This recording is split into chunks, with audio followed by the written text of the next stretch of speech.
Welcome to the 30-Minute Hour. It's the personal development podcast for authors, entrepreneurs, and career professionals who are looking to level up and become unstoppable. I'm your host, Eric Twiggs, your procrastination prevention partner.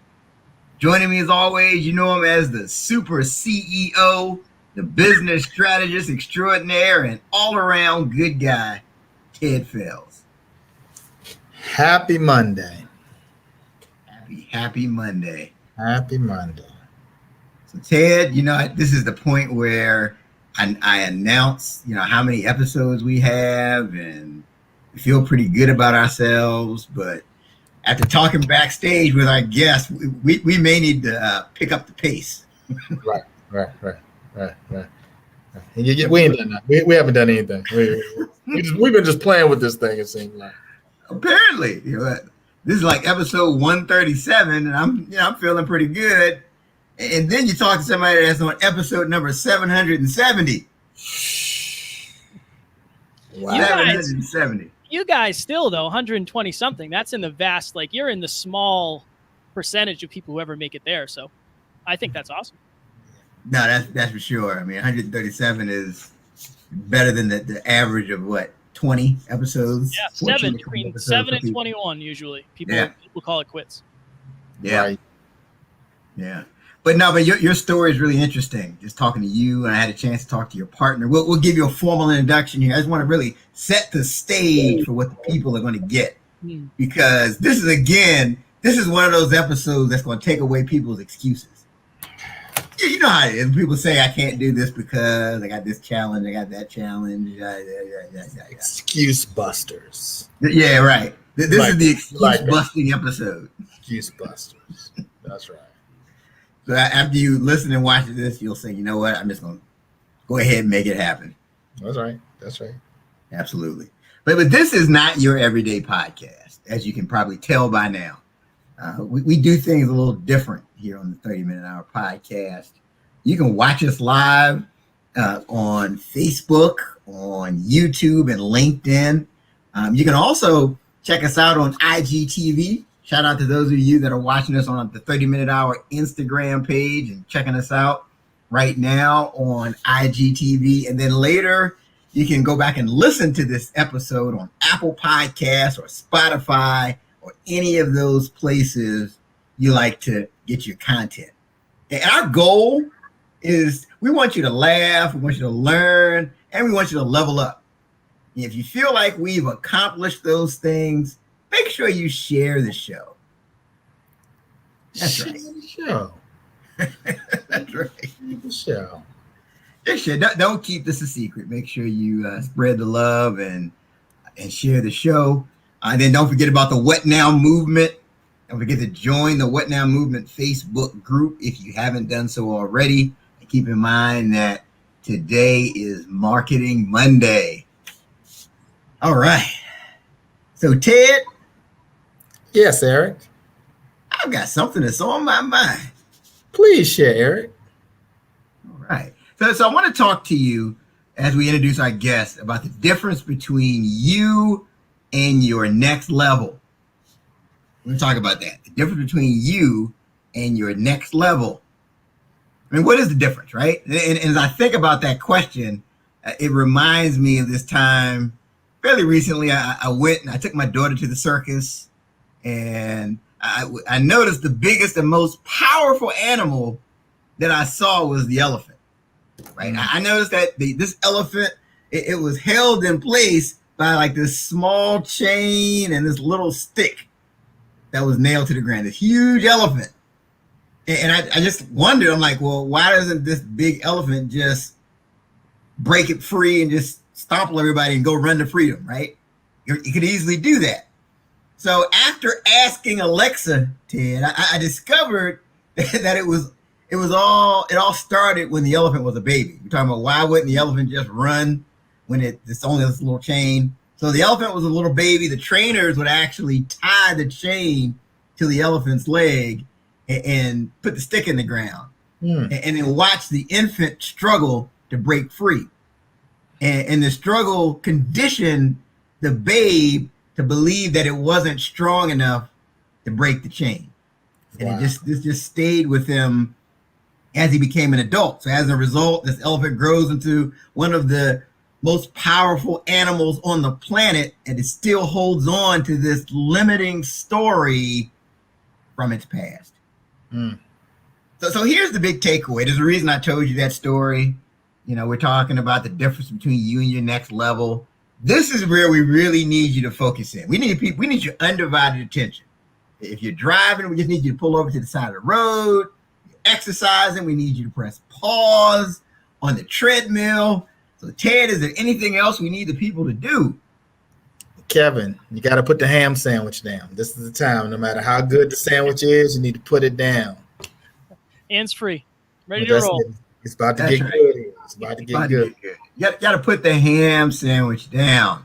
Here's the big takeaway. We're talking about the difference between you and your next level. Here it is. The difference between you and your next level is the story that you keep telling yourself. I think that bears repeating. The difference between you and your next level is the story you keep telling yourself. Wow. I get it. I get it. I mean, as with the elephant, a limiting story can just keep you stuck, right?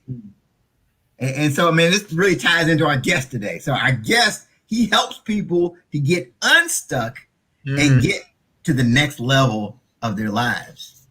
As you can see right behind our guest, he's got a picture of Next Level University. So we're going to go ahead and talk about him here. So at the time, so first, the story starts with Kevin sitting on the edge of his bed debating suicide. Wow. And at the time, he was in his mid-20s, had a beautiful girlfriend, a high-paying job, a sports car, and a dream body. So this experience inspired him to go all in on self-improvement, to overcome his anxiety and his depression. And today, he's the host of a podcast with 770 episodes with hundreds of thousands of downloads in over 100 countries. Show off. I know, right? Insert hater here.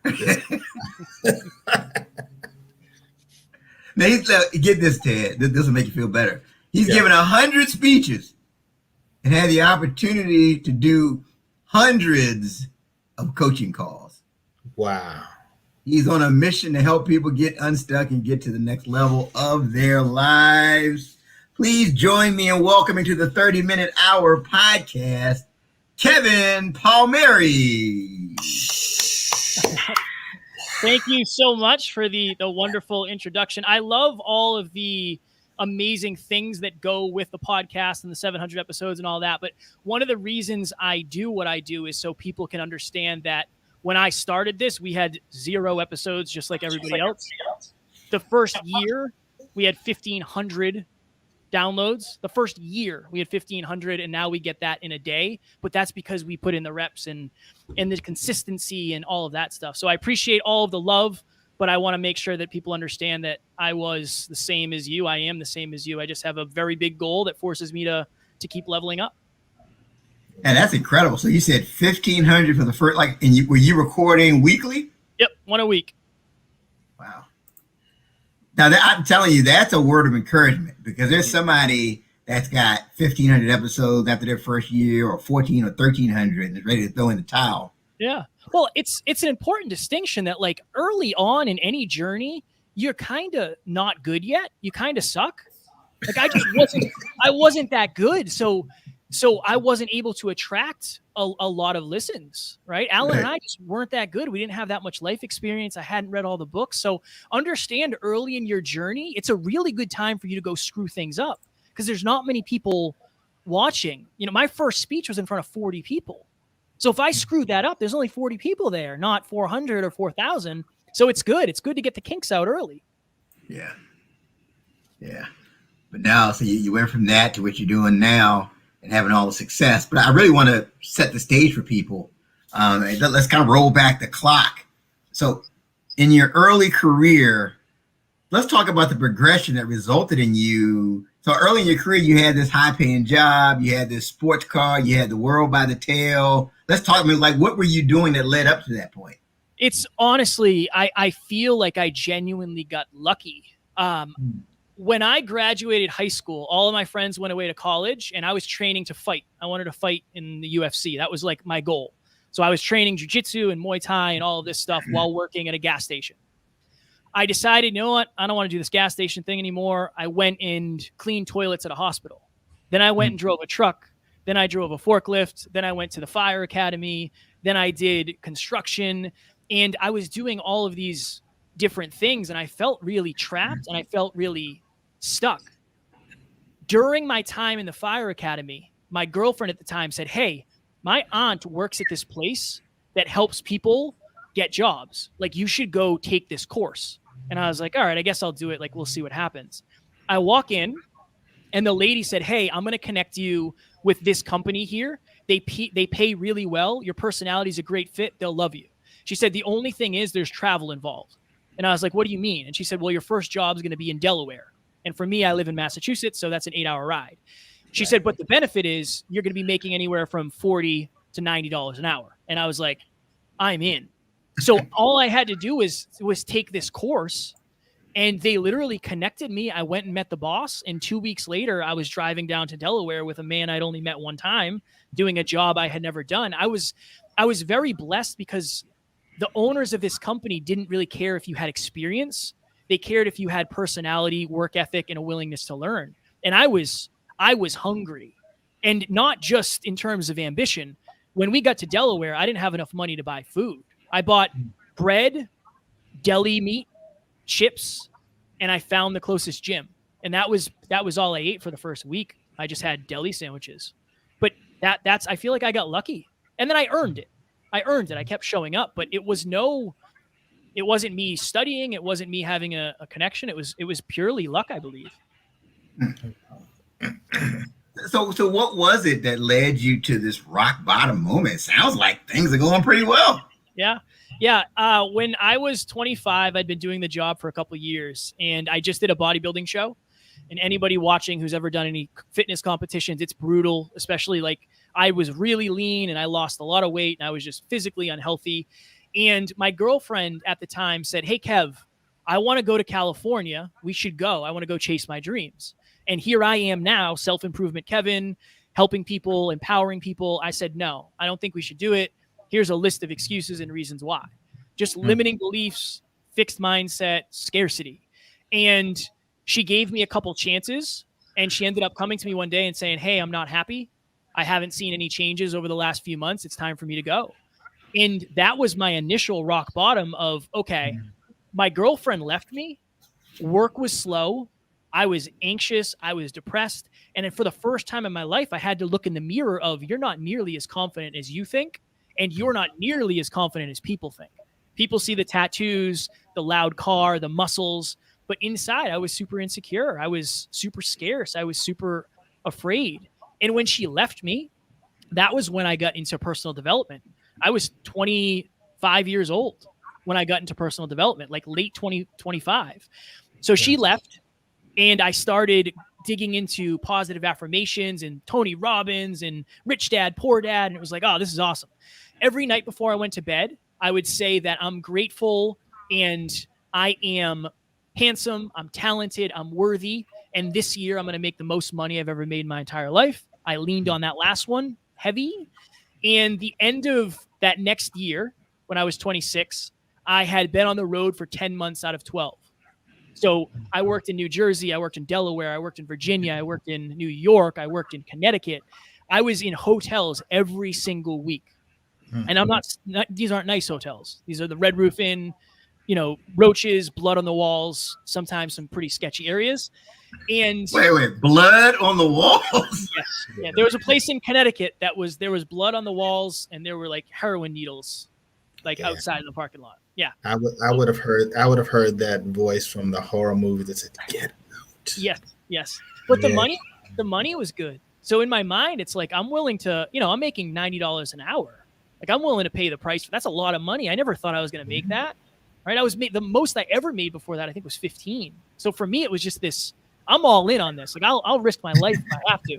So the end of that year, again, on the road for 10 months out of 12, only home for Saturday and half a Sunday and back out. And just, I'm single. I'm just making a lot of money, but I'm really still not like super happy. So I'm sitting at my table, and I didn't have any kitchen chairs because my girlfriend took them and I never got any new ones. So I'm standing at my table and I'm opening my final pay stub of the year. My goal was to make 6 figures. Can I make 6 figures at 26 with no college degree, like just earning it? And I did. But I had another one of those moments of, I did it again. I put so much emphasis on external stuff and I'm still miserable. So I realized in that moment, for most of my life, I had been living unconsciously. I wanted to live hyper-consciously. I started a podcast called Hyper Conscious. That's now Next Level University. And overnight, I stopped caring about the money as much. So every time I had to go to New Jersey and drive 5 hours, it got harder. Every time I had to work 3 to 11, it got harder. Every time I had to stay overnight or stay the weekend, it got harder. I started calling out of work. I started showing up late. I started leaving early. I'd have to be in New Jersey at 7 a.m. I would sleep in my bed from 10 p.m. until 1 a.m., get up and drive 5.5 hours, work an 8-hour day, then go to the gym. On Fridays, I got up, went to the gym, worked an 8-hour day, and then drove 5 to 8 hours home, depending on the traffic. That was my life. And it was just miserable. I wanted a podcast. I wanted freedom. I wanted to be my own boss. And I just kept making excuses of why I wouldn't do it. And so, as Eric mentioned, one day, it's early morning, it's winter, I'm in New Jersey. I can remember the exact hotel room. I know exactly the setup of it. And I'm sitting on the edge of the bed and I'm lacing up my work boots. And the best way to explain it is there's 10 televisions on in my head at the same time, and they all have a different channel on. One saying you're stuck here forever. One saying if you leave, what is your family going to think? What will your friends think? Do you ever think you can make $100 an hour again? And the loudest one is, do you really think you could be a successful podcaster? And in that moment, I genuinely felt like if I ended my life, I ended all of my problems. And this wasn't the first time I felt that. This was the most serious time. But I ended up texting Alan, who at the time was just a friend of mine. And I said, hey, man, I'm really going through it. Like, I don't know what to do. I don't feel good. I'm having some really bad thoughts. And he said, Kev, you've changed so much over the last few years, but your environment hasn't. I think we need to make a change. And then, 2 or 3 months later, I left my job and I went full time into speaking, podcasting, coaching, and consulting. And again, I was telling Eric this early in the preamble before we came on. I didn't make any money for a couple of years. So I don't ever advise anybody, goes and does that. It's a dangerous, risky game that puts you in a lot of pressure and there's a lot of uncertainty. But I'm so glad I did it because now I get to do this every single day. On episode 7 of my podcast, back when I was doing it myself, it was literally called Chase Your Effing Dreams. That was the title. Not the best title in the world. But on that episode, it was pretty clear, though. It was pretty clear. No, I was trying to make it known what I was going to talk about. No question. What is he really? Where's he really going with this? Right. It was pretty clear. I appreciate it. And on that episode, I said, what do I want in my future? I want to wake up when I want. I want to go to bed when I want. I want to podcast with amazing people when I want. I want to go to the gym when I want. And I want to spend time with my friends and my family. I want to be my own boss. And here we are 760 episodes later, and that is my reality. And I'm just so grateful. It's the hardest thing ever. This journey, and I want to be transparent, honest, this journey has taken pieces of me that I will never get back. Genuine. Wow. The hardest thing I've ever done in my entire life. Anxiety attacks on the floor in a hotel in Florida, like anxiety attacks in Arizona at a Brendan Burchard event. The most difficult thing I've ever done, but it's also the most fulfilling. And I believe I survived so I could do this. And, my story, my journey, that might have taken somebody else's life. So I have a very unique opportunity that I have to keep earning. Wow. So, what was it specifically about podcasting? So, you're making this money, you've realized that this wasn't it, but what was it about? What drew you to podcasting specifically? It was the first thing I had ever done that didn't feel like work. I'm not getting paid to do this. I just love it, right? You guys aren't getting paid to do, or maybe you are. I hope you are, but I just love doing it. I think Eric's getting paid. Is he withholding it from you, Ted? I think Eric's been holding it. I think Eric gets a check. I'm not getting paid, so I understand exactly what you're saying, Kevin. But Eric just picked up this new Ferrari the other day, and I'm like, dude, like, what's going on? I just love it. I just love it. I love the fact that I can impact people for free, right? 770 episodes for free. You don't have to pay a dime for any of that. My goal is to be the person I needed when I was at my lowest point. I grew up without a father. I didn't have any positive role models, really. Like, my mom and grandmother were great, but I didn't really have any male role models. There was a lot of ego. And, Alan and I are trying to bring holistic self-improvement to people with a very little ego of, look, I screw up. I make mistakes all the time. I just want to keep going. And I know that each and every one of you watching and listening can be a next level version of yourself. No matter where you are, there's a next level for me, for you guys, for everybody. And I'm passionate about helping people find that. Wow. So you just went all in on personal development and started thinking differently. So what's something that you used to think about business or life that you no longer believe to be true now? First thing is, I am the way I am forever. Like, regarding my life, I didn't understand a growth mindset. I didn't know you could change. I didn't understand the importance of learning. It didn't make any sense to me. It was like this disconnect of, what's the point of learning? That was a really difficult thing for me to grasp. And then in business, and this is a hard one, not everybody's time is as valuable as other people's in terms of the certain thing that they're doing. Like, Alan, his time is more valuable than mine in this journey because he's more capable than I am.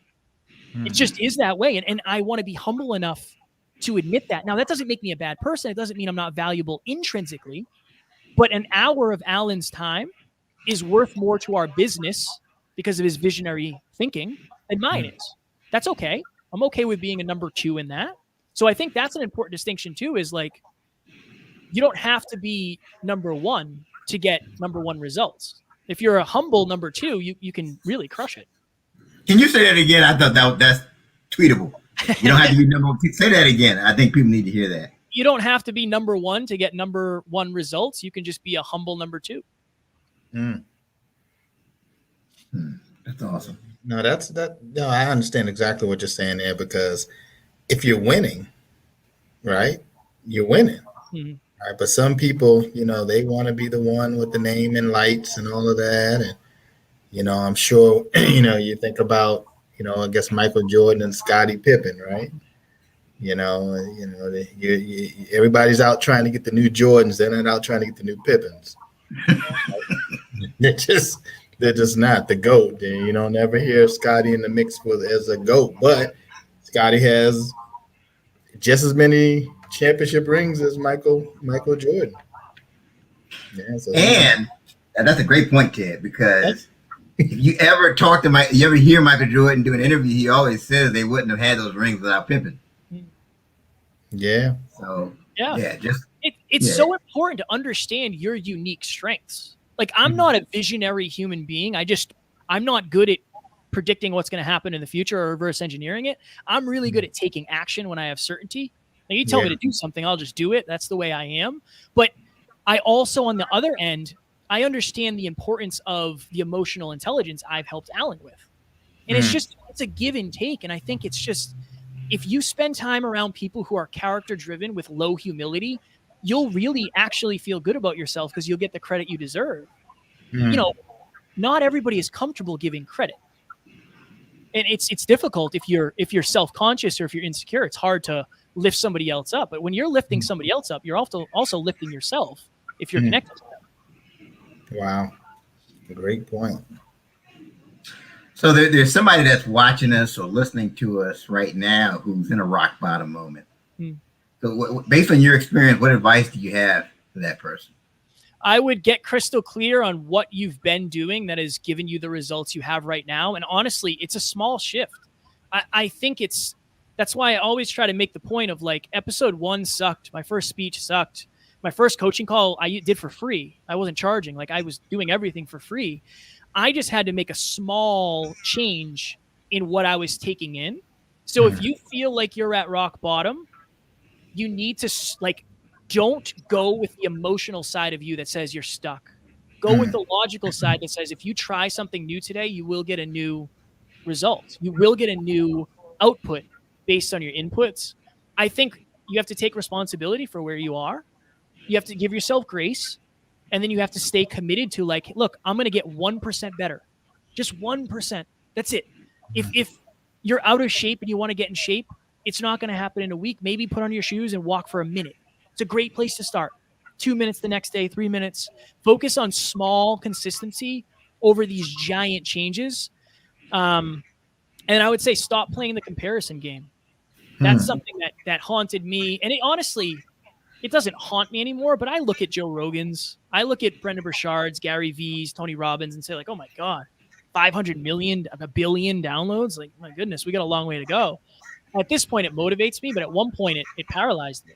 So stop playing the comparison game unless it's a comparison with who you used to be, because that's the only reality you know. I could take a picture in front of Eric's Ferrari tomorrow and say, look, this is mine. But Right. it's not. That's It's it. not. You could post it and everything. Right? No one, yeah. No, those are great points. We had a guest, my mind is going blank right now, that said one time, and Eric, I'm sure you'll remember because you remember everything, right? So I put you on the spot, right? That said that rock bottom is the best foundation to build upon. Mm-hmm. Yeah. You remember who that was, Eric? I'm not thinking of it right now, but I remember that episode. A guy in the UK. Yeah, I think it was probably Phil. Probably for the Phil Palucci. Phil, yeah, Phil. Yeah.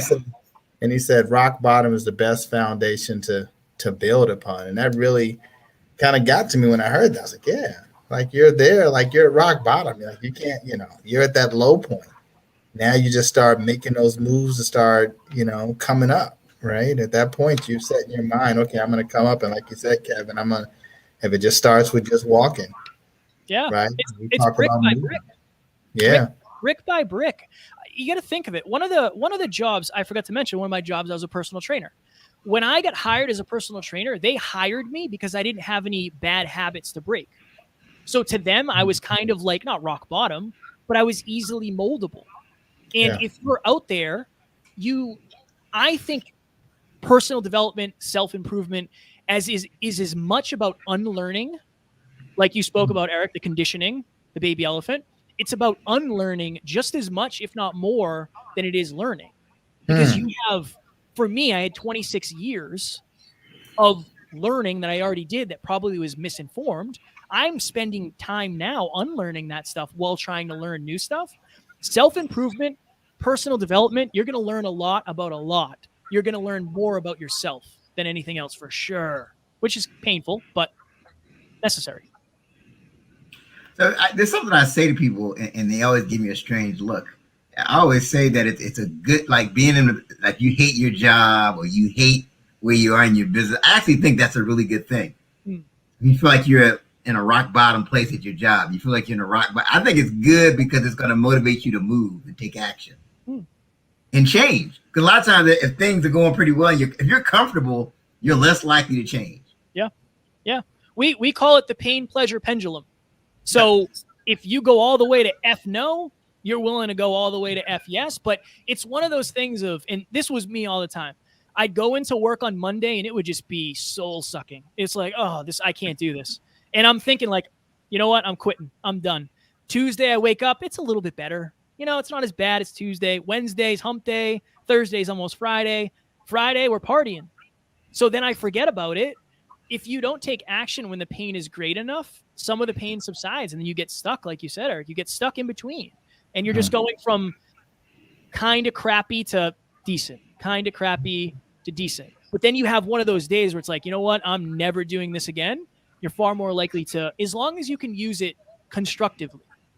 If you can use your pain constructively, or your discomfort or your uncertainty or your discouragement, if you can use it constructively, that's great. But if you let it become part of who you are as a human, then it can weigh you down.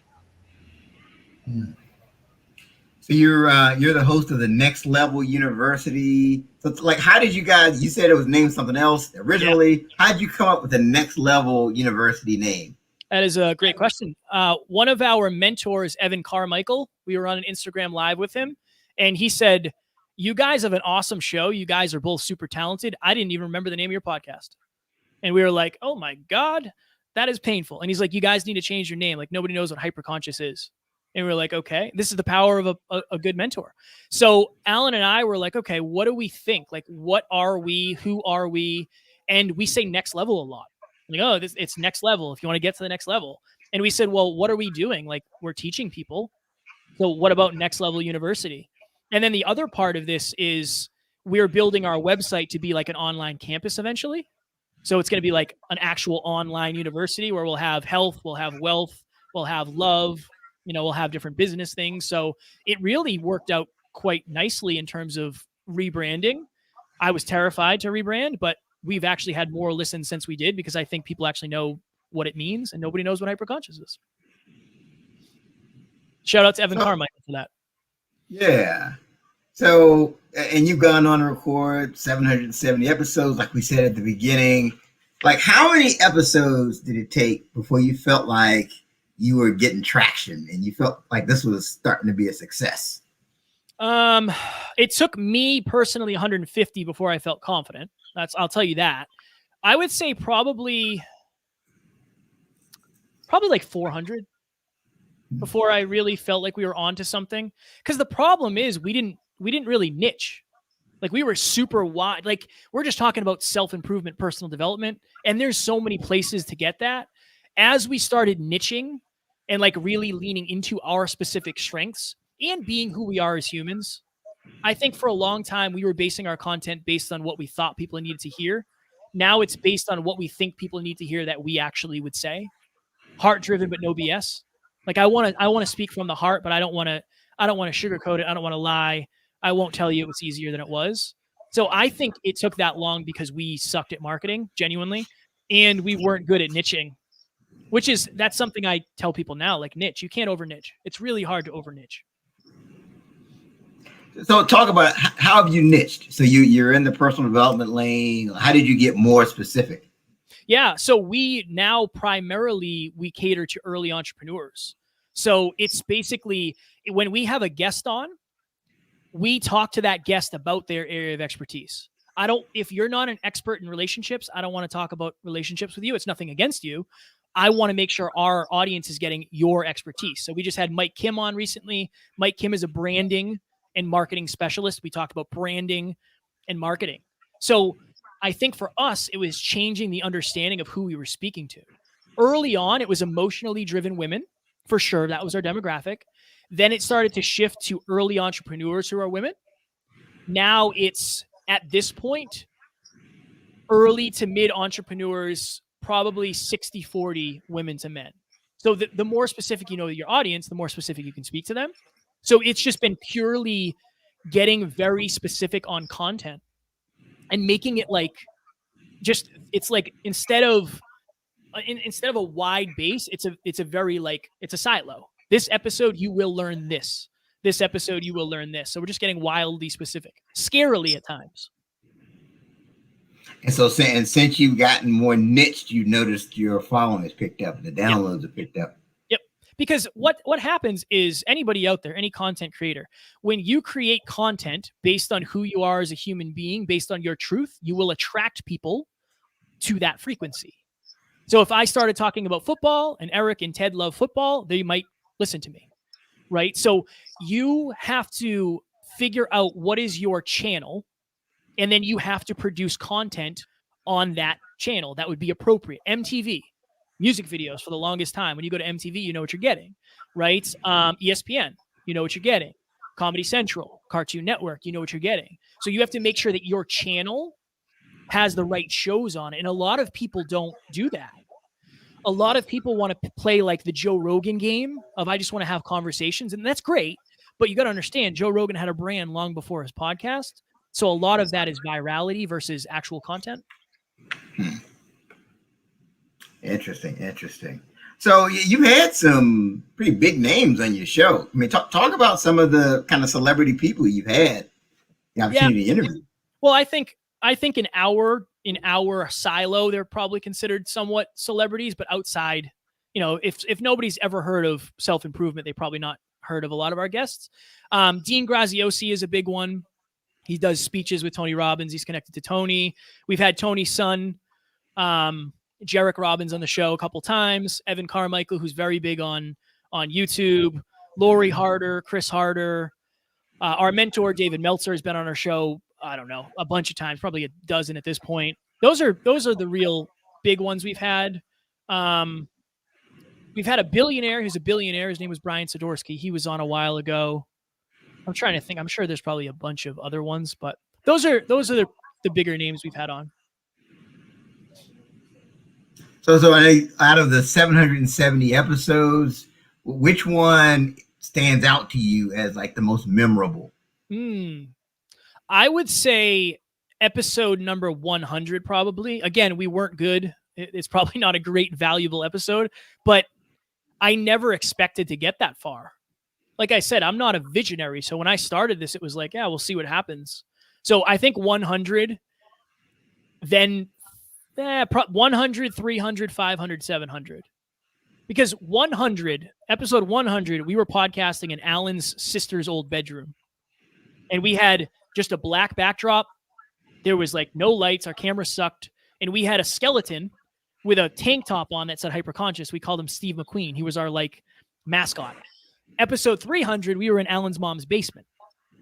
And then episode 500, we had a studio. We had this studio. And now we're actually debating on getting rid of it because we can just podcast from home and we have really nice home offices now. So it might not be worth it. So that progression is what really motivates me. And that's what I'm most proud of, is how far we've come in really 4.5 years.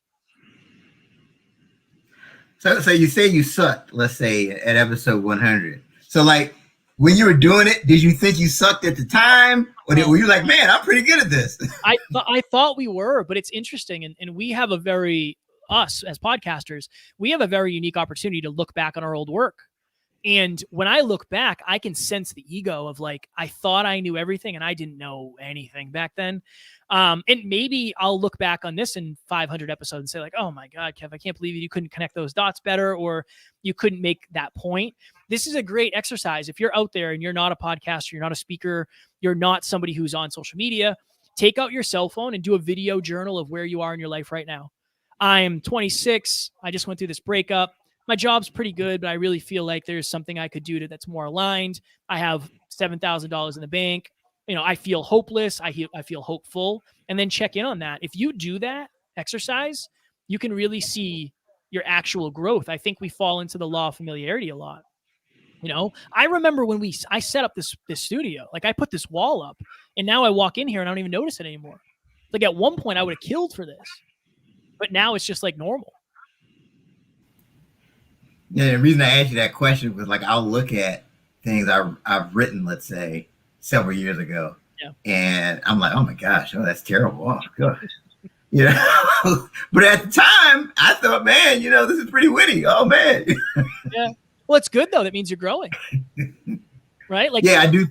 Go ahead. I was just going to say, I think the other side of it is like, I remember one day I was getting ready for the gym and I was working in some other state and I was outside. We were at this hotel and somebody came up to me and said, oh man, I used to look just like you. And it was like, first of all, I don't know what to say, like, thank you or awesome, or whatever. Like, thank you. If it's a compliment, I appreciate it. But it's like, though I feel like a lot of times that's what people say is like, high school is the best year of your life. Like college is the best year of your lives. And it's like, but isn't it empowering to think some of the best days of our lives have never happened? They haven't even happened yet.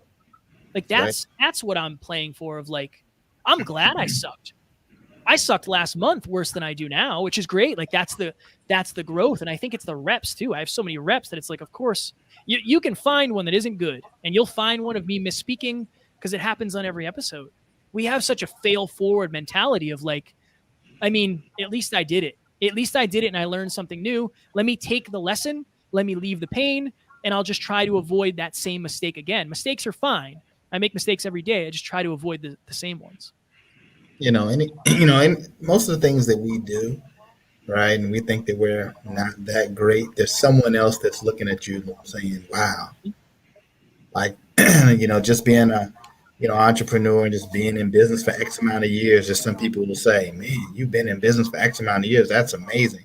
Or you have your own office, or you have your own website, and things like you said, Kevin, you said you just kind of come in and it's like, okay, yeah, this is my studio and I'm not really even thinking about it. There's someone else that it's like, man, they just could not imagine themselves being at that level, and they're looking up to you. Yeah.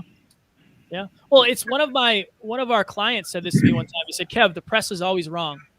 You're never as good as they say you are, and you're never as bad as they say you are. And he's like, that's how you stay humble. You just understand that even when they tell you you're the best, you're not. And when they tell you you're the worst, you're not either. So it's like, it's an easy way to stay humble, Good point. Oh, for sure. So in addition to hosting the podcast, what are some of the other services that Next Level University offers? So when it got to the point where I was like, we really need to make money with this, and like $50 a call is just not going to cut it. Like, we have bills. Somebody said to me, Kev, have you ever thought of producing podcasts for other podcasters? And I was like, nobody's going to pay for that. Like, nobody wants to do that. And I ended up getting connected with somebody who said, hey, I'd love for you to produce my show. So I built a sister company called Next Level Podcast Solutions, where we have a done-for-you model where we do people's entire shows. We do their YouTube, we do the audio editing, video editing, teaser clips, show notes, transcriptions, everything. So we have busy CEOs and entrepreneurs that come to us and they say, look, I want to do this. This is the name of the podcast. You pick the art, you pick the music, tell me what to do from here. And we have one client who he just crossed his 207th episode and he's never touched a piece of anything other than recording it, dropping it into a file, and we do the rest. So that's one of the things. We have one-on-one coaching. We have group coaching. We're actually planning on hosting our third event that we've hosted or co-hosted in February. So a big live event. So we have a lot of different things that we're doing, but it's very siloed. Next Level Podcast Solutions, Next Level Web Solutions, Next Level Social Media, and then Next Level Business Solutions. So a little bit of everything. I'm seeing a theme here, Kevin. Next level. Yes. We're trying to keep it on brand, you did a great job. Sure. So talk to me, because I want people to really understand the hustle and the grind that's involved. You have 770 episodes. How many episodes was it before you started making money and you started really taking the monetizing game to the level? Man, I remember we made money, but it was like, $100 a week. That was probably like 300 in. We're on track now to do, we're multi six figure now through the podcast, which is great. But again, 770, I would say before we started making actual money, it was probably 550. Now I want to put out a disclaimer. Alan is, when it comes to mastery, impact, and money, he's that order. He's mastery first, impact second. Alan will podcast under a bridge. He doesn't care. Like, that's not what he's playing for. I am money, impact, mastery. So when Alan said, hey, Kev, I need you to be the person who leads the charge on money, and empowered me to do that, that's when we started really leaning into it. And I'm really good at helping people and connecting with people. Alan's good at building the systems behind me. So I'll just get people and say, like, all right, cool, what do we do now? And then we build the system. So you can make money a lot faster. And this is the other thing. I don't want sponsorships. We don't do sponsorships. We sponsor our own podcast. So if you're a podcast right now who has 10, 15, 20, 30, 50,000 downloads, you can get sponsorships on affiliates for sure. You can get people like GoFundMe, buy me a coffee, Patreon. You can make money with that. So there's definitely ways to make money with early podcasts. We're playing the uber long game where we won't do anything super short term just for $1. That's just not how we're playing it. But like 500 episodes pretty much. Wow. Yeah. So what is it? So what is it about not you saying you're not interested in podcast? I mean, in sponsorships at all. Mm-hmm. Talk about that. For us, the lifetime value of a customer is way more valuable than somebody going and, us getting 10% of a $10 product or something like that. So for us, we actually have a business built around the podcast. So if you come in, we have a price point for everybody. Like, maybe you can't afford $1,000 a month for podcast production, but you can afford a $50 course. or you can come to our free book club, or you can watch our live podcast or listen to. So for us, it's more about creating a sustainable business than it is just creating money. We're trying to build brand at the top and business at the bottom. And I think we actually have the infrastructure to do that and add massive value throughout each. So for us, it really is like building the brand's recognition, and then having a really, really good reputation for what we do, always over delivering. And it's just for us, I'd rather promote us. I just rather say, hey, we have group coaching, we have this, because I know what goes into that. And I'm very protective of our community and our listeners, genuinely, because I listen to other podcasts that have 7 ads before they start the show. And I wouldn't listen to it, so I don't expect anybody else to. Oh, good points. Absolutely. So this is Next Level University. So I mean, what's next on the horizon? So we have an app that's being built right now, which is weird for me to say because I never saw that coming. What else?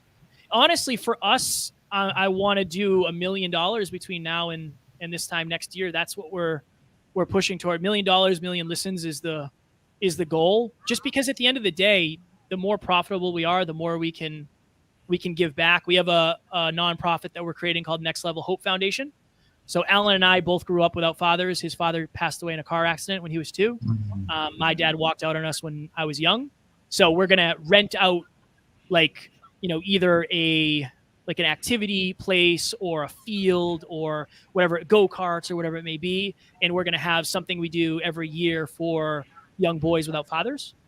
And we'll try to get a local celebrity to come and volunteer their time. So that's something we have coming. And just doing events. We want to start doing live events because I feel like you can really shift somebody's life if you can get them to sit in a seat for a couple hours and really talk to them and make it an experience. And then we're also going to be doing retreats too. So there's a lot of things in the pipeline. And it's hard to juggle everything, but we're trying to continue leveling up because that's what we preach. Wow. Fantastic. Thank you. So now we're at the part of the show, Kevin, this is Ted's favorite part of the show. It's called Around the Horn. And we each leave that closing thought that we want people to remember about this episode to help them to become unstoppable. So Kevin, you're the guest of honor, so we'll start with you. What is your closing thought for Around the Horn? All right, I have 2. Number 1, the biggest difference between who you are and who you want to be is your habits. Making money is a habit. Fitness is a habit. Building confidence is a habit. Getting your dream relationship requires habits. So when you switch your habits, you switch your results, and that's how you get the results you want in your life. And then this is the one that really speaks to me because I think I created it. I'm sure somebody else has said it somewhere in the universe. But your reality becomes the parts of your imagination you hold on to the longest. There are just things I will not let go. I will not let go of the dream car. I will not let go of standing on stage in front of 50,000 people. I won't let go of the dream house. You will pry that from me, dead. That's my imagination. I can see it. I can feel it. I feel it every day. That's what I believe my reality will become, because what I said on episode 7 is real now. So why can't what I'm saying now be real in 10 years, 20 years? Yeah, that's deep. That's good. Two profound points. Thank you. And I'm over here having a hard time trying to get one profound point right now. Can I just... Are you guys still there? Sounds like you guys are breaking up a little bit on my side. I don't know if it's something on my side or not. Can you hear me okay, Eric? Yeah.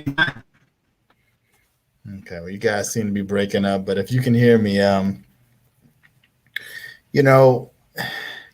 think the point that Kevin made about unlearning is just as important as learning, right? That was such a profound statement, right? If people are telling you that you're not this and you're not that throughout your life, and you actually start to buy into that, versus once you switch that up and start saying, kind of making those those positive affirmations like Kevin is saying, and saying, hey, I'm going to be this, I'm going to have this, I can do this. And no matter what level you're at, if you're at that rock bottom level, it's again, it all starts with that whole attitude at that point to say, yeah, I can do this and I'm going to do this in spite of, what I don't have, right? If I don't have the education, if I don't have the experience,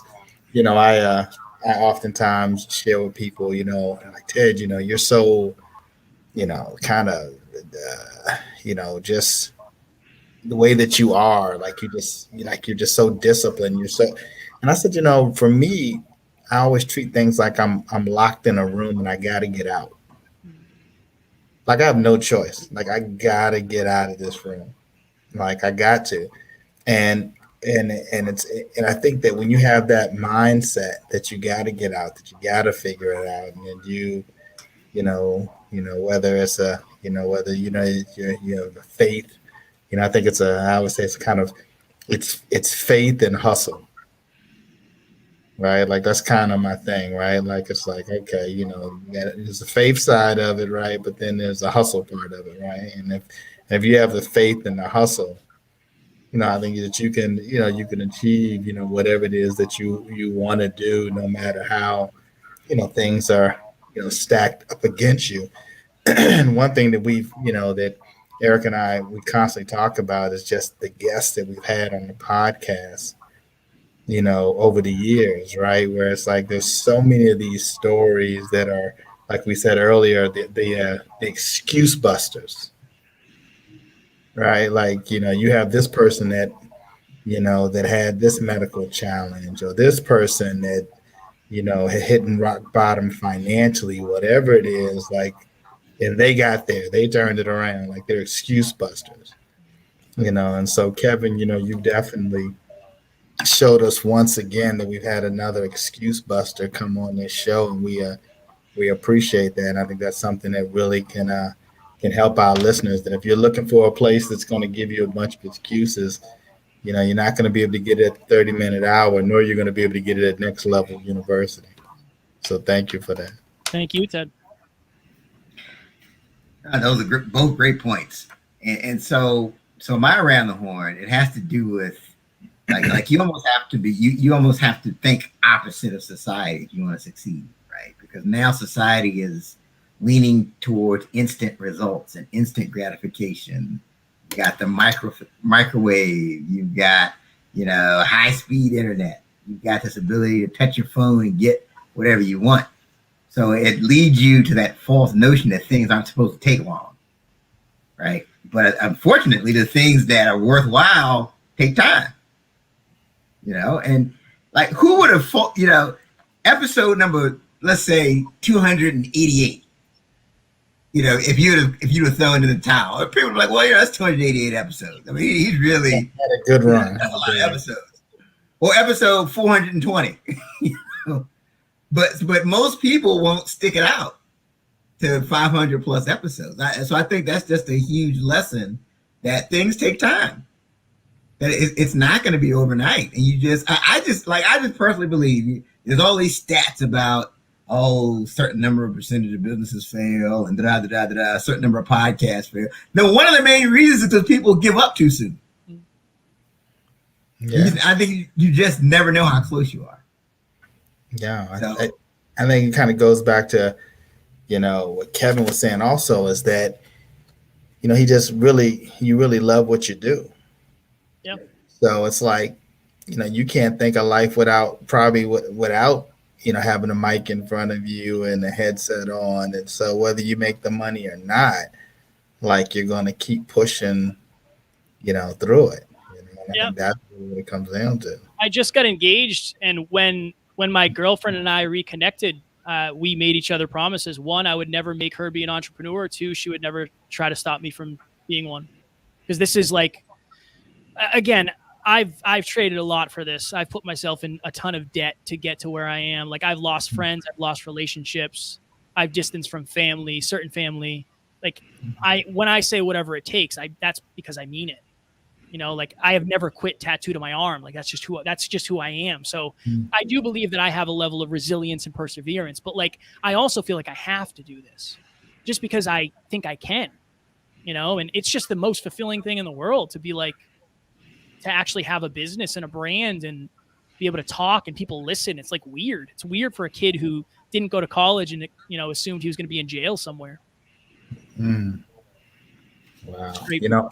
And also, Kevin, you make me feel like I need to go work out again. Like you've been talking workout like all day. I'm working out. I'm going to the gym. I'm working out. So I feel like I need to go work out again once this show is over. If you're not working out, listeners, you better go work out. Kevin will help you to stay focused on working out. I love it. So Kevin, how can people best connect with you? Sure. So if you just search Next Level University, we're on every platform. We're on YouTube and 4K, all that happy jazz. I'm at Never Quit Kid on Instagram, and then you can just type Kevin Palmieri in Facebook or LinkedIn, and I'll come up. It's just, you know, if you want a podcast that's like this, then we talk about stuff like this 7 days a week. So we'd love to have you check us out. Never Quit Kid. That's me. I like that. One day I'll have to change it when I'm 32. So I feel like at some point, Never Quit Kid is probably gonna, I don't know. We'll see. See how long I can stay a kid. I think you can hold that for a bit. You're only 30. You're only 32. I was listening to you saying, "Oh yeah," when I was like 26, I'm like, Kevin, you're looking like 26. Like, what do you mean we were like 26? I appreciate it. Yeah, we certainly want to thank you, Kevin. Kevin Palmieri, everybody. Thank you for what you shared, and all the congratulations to you on all the success you've had and all the success you're going to have with your podcast and your speaking and your coaching and all the other things you've got coming. But we promised at the beginning this would be one of those excuse busting shows, and I think we've accomplished that. I hope so. Thank you both. Oh, thank you. Absolutely. Certainly has been a pleasure. And don't forget to share the show. Share the show. Absolutely. Don't keep this great episode a secret. Don't keep what Kevin has to offer a secret. And don't forget also that you can go back and listen to this episode on Apple Podcasts or Spotify or any of those other places you listen to your podcasts. So that's our show for this week. Until next time, have a great one.